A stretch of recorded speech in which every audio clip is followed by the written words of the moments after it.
Hello, dear future homeowners. Celine here, licensed real estate broker. Join me as I congratulate my very kind and soft-spoken client from Japan for purchasing a Melcon unit here in Madonna Residences, located in Sindalan, San Fernando, Pampanga. So they are from Caloocan City but decided to relocate here in Pampanga. According to my client and her family, it is way cheaper to buy a brand new home here in Pampanga than in Caloocan, and they love how accessible the subdivision is.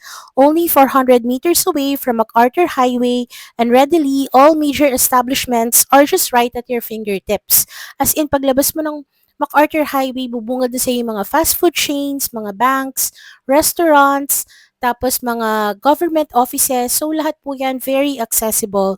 If interested with the same model house, we now have newly opened units with bigger lot cuts with a starting price of 7.3 million pesos. Plus, we still have our ongoing fully furnished turnover promo with furnitures and appliances already.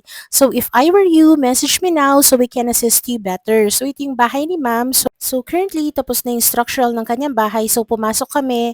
Very quick tour lang sa kanyang bahay. And ito po yung mga goodies. So thank you ma'am for my Japan goodies. And don't forget to follow us on Facebook, TikTok, Instagram, and YouTube for updates. Thank you, dear future homeowners.